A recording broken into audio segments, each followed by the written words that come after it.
Howdy tubers, welcome back to the Zach Life. So we're going to do us a little yard test, a little shakedown test of the Frac wagon. I shot this video about a week and a half ago, and there was a few teething problems. You're fixing to see it all. And during the shooting of the video, I wasn't all that interested in shooting the video, so I've got to sort of back up and explain what's going on. But basically, I'm going to cut to the first part of the video, and I'm going to have to explain a few things here as we go. Well, tubers, we're fixing to conduct, or attempt to, the test of this Frac wagon. This is going to be the first test. I'm going to do sort of two. I want to see how much pressure I can put up with a single belt. I'd also maybe like to run it for a significant amount of time today, just make sure there's no leaks or nothing. Even if we can't put up more than a few hundred pounds with it, we can put it in high gear and well, maybe we can smoke the belt. Anyway, this is Wednesday. The band belt, all six are supposed to be here Friday. Hopefully this weekend we can put it on and see how much actual pressure we can put up. I got to put the cap on the gear in there too. It rained a bunch last night. Probably got rainwater down the exhaust. There's probably a little bit in the pump. And we got some plumbing to do. I'm going to use a 1/2-inch nipple as an orifice. This is going to go in the pump. We got to get some hoses off my reverse circulator over there. This is full of pumped rainwater that rained in out of my mud holes into this tank, and it's going to be our reservoir tank or whatever. Let's get this thing ready to go. So this is finished. I got this block off plate put on. I got to put an exhaust on it, and I still got to do the air filter, but it's done. Other than that, I got my little pressure line done. I did this off camera a few days ago. So the pressure line that comes from the pressure gauge comes down here up to a bulkhead in the fender, and then this little jumper line here can be removed if I want to pump cement or something. It'll be easy to unhook this and unplug, you know, whatever, get cement in it right here. Anyway, let's do something.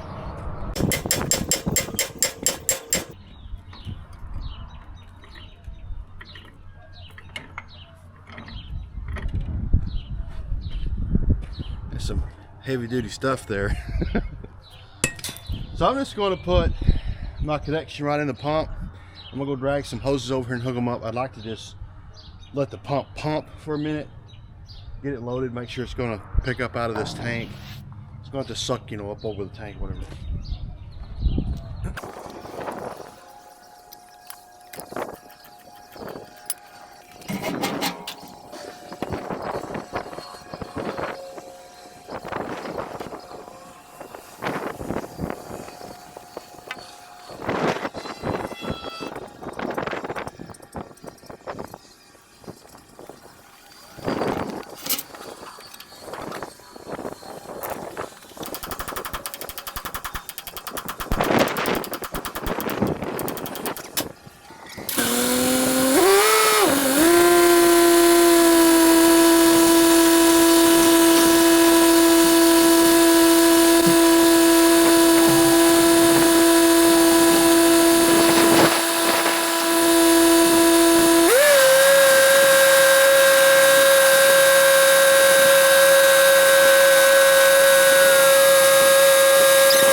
All right, so I'm gonna rig these connections up, and we're gonna pump against this and see what kind of pressure we can make.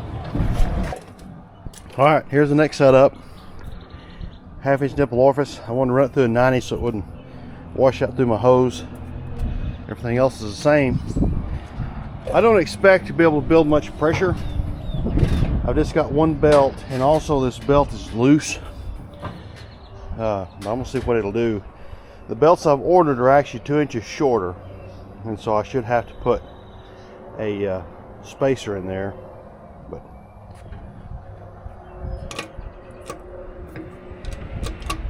uh-oh, no crank. I just jumped the solenoid. We'll work on it later.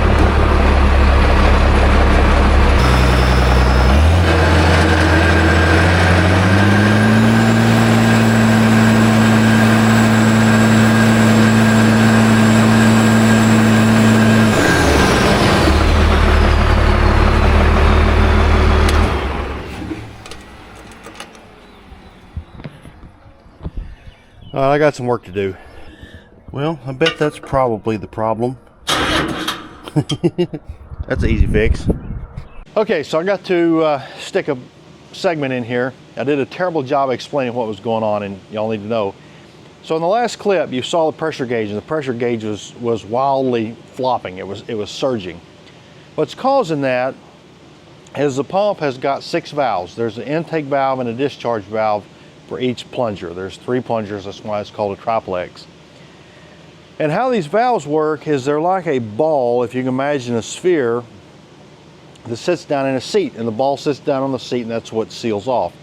Now it's not a whole ball, it's like the bottom third of a ball. It's like a partial hemisphere, but this partial hemisphere sits down on a seat, and when fluid comes by it, it comes up, lets fluid in, and then it falls down, and it's basically a check valve. There's 2 check valves, like I say, an intake, a suction, and a discharge. So anyway, basically there was a piece of trash under one of the valves. It just so happens, you're going to see in a second, we pull a cap off to get to the first one we want to look at, and that's the one that had the trash under it. Now these pumps will move small amounts of trash, but I would say about the largest thing that you could pass through those valves is maybe the size of a BB that goes in a BB gun. Maybe a little bit bigger than that. But basically, I fought this thing, I pulled the cap off of it, took a welding rod, the valve is hung open, kind of ran a welding rod. You could sort of stick it in there, bend it, and pull it around between the valve and the seat. Whatever it was in there fell in the case. I put the cap back on it, fired it up, it pumped for about 10 seconds and did the same thing. And so I did it again, stuck the water hose up in the suction of the pump and washed out. I felt something come out and fall in my hand. It was a chunk, piece of rust, I don't know what it was. But anyway, basically put the cap back on. I'd fought this for several hours. I was kind of pissed off at the whole thing by that point. It was, it fought me over nothing. Anyway, that cuts back to the next segment. We finally get it to pump. Okay, so we got to pull these caps off to get to the valves. I don't really know what the inside of one of these pumps looks like. I've never had one of these apart. I want to pull these caps off first. We'll be able to see the suction valves, and you might be able to look up and see the discharge valves. I've got a 3/4 impact. These need lubricated. All right, I got one battery with 1 bar. Let's see if we can get anything done here.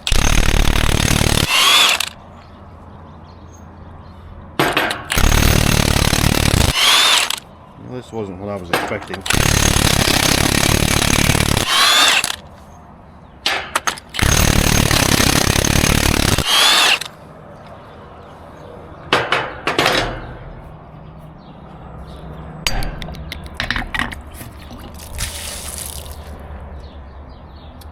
All right, well that valve is definitely, something isn't right. I'm probably not going to be able to record this and do it at the same time, but if you look, I'm going to get you some light in there. You can see how this one's holding water, this one is too. That means these 2 valves are probably okay. I still hadn't really got out whatever's in that. I'm not sure what it is.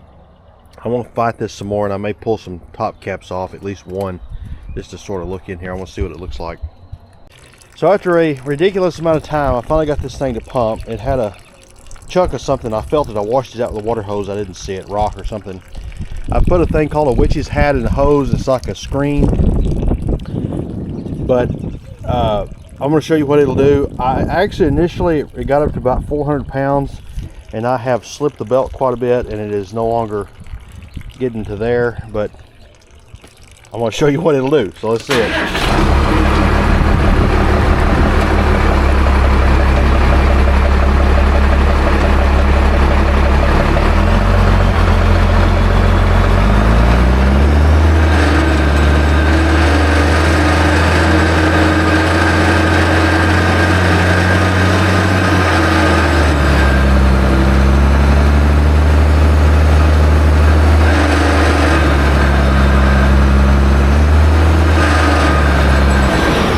I think that growl sound is the belt slipping. I'm not 100% sure.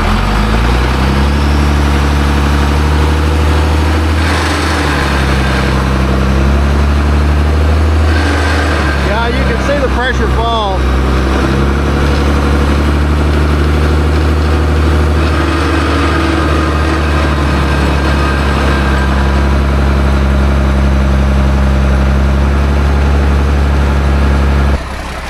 Okay, same setup as last time.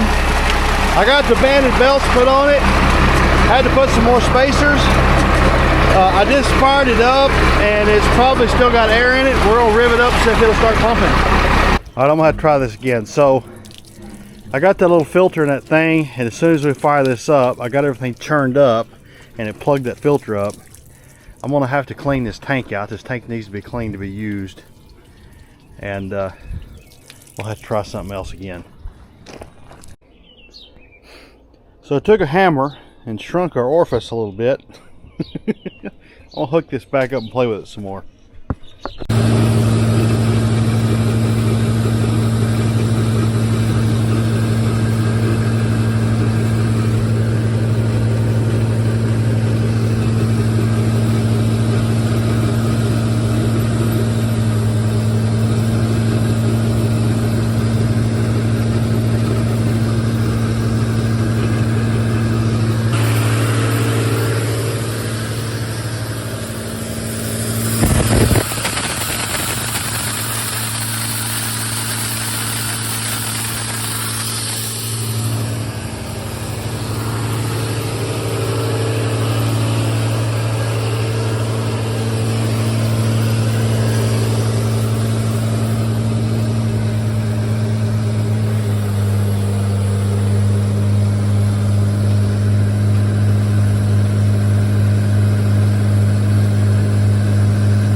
It looks like it's cutting through it.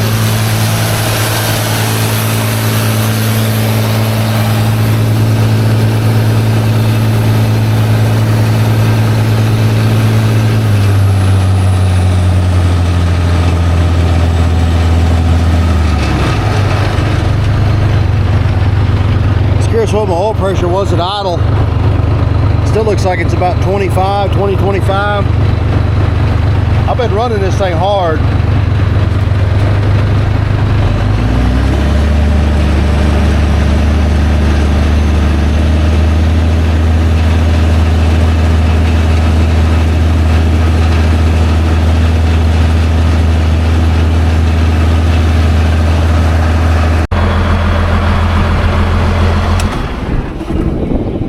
Alright, I didn't get a lot of video of this pumping. I know it was a little bit hectic.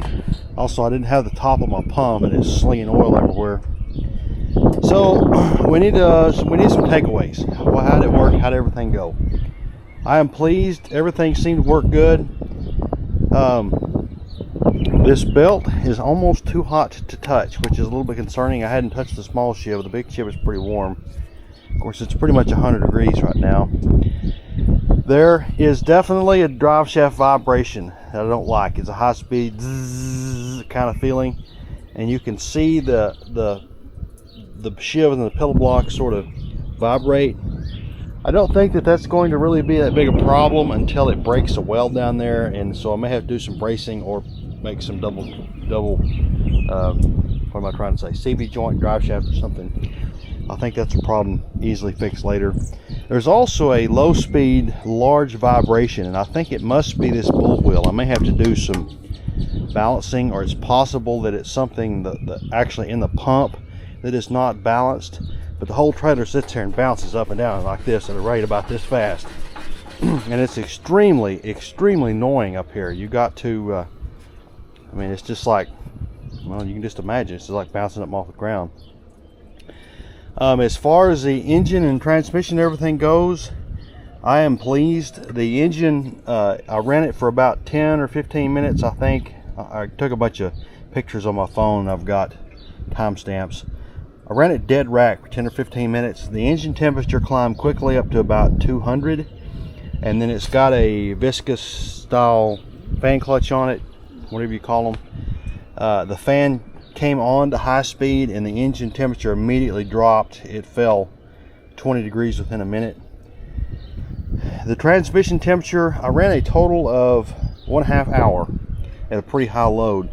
The transmission temperature slowly climbed the whole time. It got up to about 200. It definitely was slowing down as it got hotter, which makes sense because the hotter the transmission fluid is, more heat the cooler would pull out. I kicked this thing back to idle and let it sit here and idle, and it dropped. The temperature of the transmission dropped about, it was about 2 degrees a minute or something like that. It cooled off relatively quickly. I think probably I need another cooler and I'll be just fine. I think probably it would be fine like it is, but you could potentially run into problems.